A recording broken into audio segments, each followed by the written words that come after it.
Hi guys, మీలో ఎంతమంది చపాతీ రెగ్యులర్గా కాకుండా డిఫరెంట్గా ట్రై చేయాలనుకుంటారు? నేను ఈరోజు పాలకూర చపాతీ ట్రై చేశాను. చాలా బాగా వచ్చింది. సో మీరు కూడా మీకు నచ్చితే ఒకసారి ట్రై చేయండి. ఫస్ట్ 3 మిరపకాయలు తీసుకొని, చిన్న అల్లం ముక్క తీసుకొని, పాలకూరని వాష్ చేసుకొని మిక్సీ గిన్నెలో వేసుకోవాలన్నమాట. మిక్సీ గిన్నెలో వేసుకున్న తర్వాత అది బాగా పేస్ట్ చేసేస్తారు. పేస్ట్ చేసేసి మనం రెగ్యులర్గా చపాతీ ఎట్లా అయితే చేసుకుంటామో అట్లానే వాటర్ వేయకుండా ఈ వాటర్తోనే చపాతీ పిండి కలపాలన్నమాట. కలిపేసి యాస్టీస్ చపాతీ ముద్దలా కలిపేసుకొని దాన్ని కొంచెంసేపు పక్కన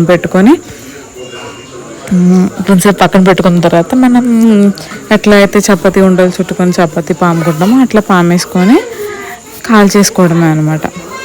నాకు ఇట్లా చేయడం వల్ల బెనిఫిట్ ఏంటంటే, చాలామంది ఆకుకూరలు తినడానికి ఇష్టపడారు కదా, అంటే పిల్లలు కానీ లేకపోతే అబ్బాయిలు కానీ అమ్మాయిలు కానీ ఎవరైనా హెల్దీ ఫుడ్ కదా అది. మరి సో ఇట్లా తినడానికి ఇష్టపడరు కాబట్టి మనం ఇట్లా మిక్సీ చేసేసి చపాతీలో కలిపేయడం వల్ల అట్లా మనకి ఆకుకూర తింటున్నాం అనే ఫీలింగ్ రాకుండా కలర్ చపాతీలలో చిన్నపిల్లలు కూడా ఈజీగా ఇష్టంగా తింటారనమాట.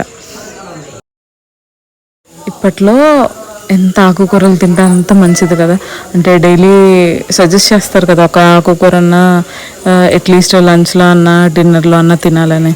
సో ఇట్లా చేసుకుంటే ఎంతో కొంత తిన్నట్టే కదా.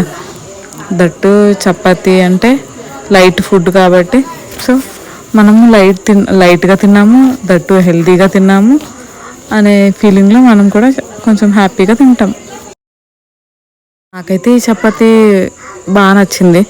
సో రెగ్యులర్గా చపాతీలని డిఫరెంట్ వేలో ట్రై చేద్దాం అనుకుంటున్నాను. సో ట్రై చేస్తే మీకు షేర్ చేస్తాను రెసిపీ. నాకు ఒకవేళ బాగా వస్తే హెల్తీ రెసిపీసే షేర్ చేస్తాను మ్యాక్సిమం. డైలీ ఇలా లంచ్లో కానీ డిన్నర్లో కానీ ఒక ఆకుకూర యాడ్ చేసుకోండి. బాగా తృప్తిగా ప్రశాంతంగా తినండి. ఉన్నది ఒక జీవితమే కదా. సో ఫుల్గా తిని హెల్దీ ఫుడ్ తిని, ఫుల్గా తిని అంటే ఫుల్గా మొత్తం నూడిల్స్ అట్లాంటివి తిని కదా, హెల్దీ ఫుడ్ తిని హ్యాపీగా తినేసి పడుకొని మనీ సంపాదించుకొని ఖర్చు పెట్టుకొని అట్లా. ఓకేనా? అందరికీ చపాతీలు రౌండ్గానే వస్తాయి, నాకైతే కొంచెం కూడా రౌండ్గా రాదు. కానీ ఏ షేప్ వచ్చినా నైట్ టైం లైట్గా తినాలి కాబట్టి నేనైతే ఏ షేప్ వచ్చినా తినేస్తాను. ఎలా వస్తాయి రౌండ్గా కదా.